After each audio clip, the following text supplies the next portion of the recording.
Hey, what's up guys? Welcome to AnTalk, the weekly comic conversation. So, Game of Thrones, Season 7, the finale was just a couple weeks ago now. I almost didn't even make a video because I'm like, it'll be an hour long trying to talk about an entire season where so much happens, but it just didn't feel right not saying anything about it. So, this is going to be my quick overall thoughts on Game of Thrones, Season 7. I am going to hit on a few spoilers and things that really were highlights to me during the season, so be warned. Spoilers. So anyways, Season 7 of probably the most well-made TV series ever. Overall, you know I loved it. This show is never short of amazing. Looking at the series as a whole, I think it's fair to say that the first seasons, even though a lot happens, they're a slow burn. In the overall scheme of things, that is. Getting characters and stories going, setting up this epic. It felt like Dany and her dragons were never going to get to Westeros. But now, in this season, things are firing on all cylinders and you can see the end is being set into motion. Characters and storylines that have never crossed paths or haven't in a very long time are coming together, and we are finally seeing the culmination of everything to come before. And as a huge fan of Game of Thrones, it just feels so earned and rewarding to finally see these things come together after everything we've seen these characters go through. Some of the character reunions are so relieving in a way because we had no idea if we would actually see them come together again. Like when Arya gets back to Winterfell and reunites with Sansa, as well as Bran, even though his personality ain't all there anymore. We get a couple amazing big set pieces when Dany takes her dragon and the Dothraki army to just massacre a Lannister force. And they do such a good job with great characters, and they got them on both sides. You're so torn in the scene. What Game of Thrones does really well is build up these amazing characters so that when you see them in battles, go up against the White Walkers, or under the threat of death, it makes those scenes so tense. You're at the edge of your seat. Everybody in the room is just yelling at the screen.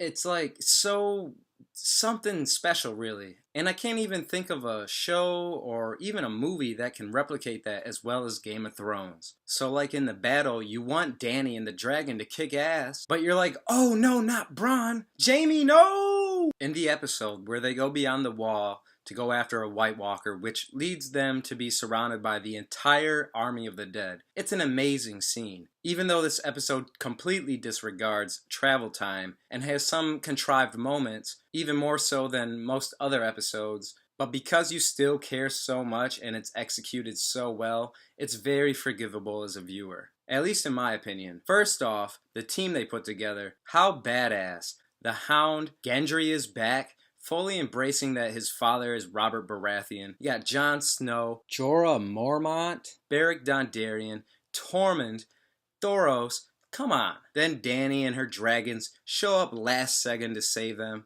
And then the impossible happens. The Night King kills one of the dragons. What the hell? And then later, he raises it from the dead. So much happens in this season. Finally, Littlefinger is dead. If that storyline went the way they made us think it was, I was going to be so mad. They put Arya and Sansa through so much throughout the series. I feel having them turn on each other would be a huge disservice, but they don't. Behind the scenes, they find out what Peter's been up to. Then in front of everyone at Winterfell, they call him out. Arya kills him finally, and I really like this scene because it has the Starks coming together again, working as a family, really. They jump on Baelish like a pack of wolves. Bran, Sansa, and Arya all have a little shine in that scene. The wall has come down, the Night King and his army are on the way, and Dany and Jon Snow, I'm sorry. I've never rooted for anything so wrong in my life. This show has truly corrupted me over the last few years. So yeah, amazing season, but since the show has passed the books, the change is actually pretty obvious. They're not drawing from the source material like they were. That's for the worse and for the better, in my honest opinion. And trust me, I think the showrunners and writers have done a phenomenal job all the way through. But you can see the difference. The first 4 seasons were so George R.R. Martin, but I give a lot of credit to them for keeping up the quality of the script. Things just happen more of a TV written way now, and it's hard for me to explain. It's just something you can feel when you're watching it. Season 5 really put all your favorite characters in a low spot. Season 6 was kind of like the comeback for them, and Season 7 feels like, okay, we got our characters where we want them. Let's get them all together so we can start to wrap this up. One complaint people seem to have is that characters get from faraway place to faraway place in just a scene or two, but I don't see why they don't get why this is done. The show is past all that kind of stuff, and they are trying to culminate everything. It's different now.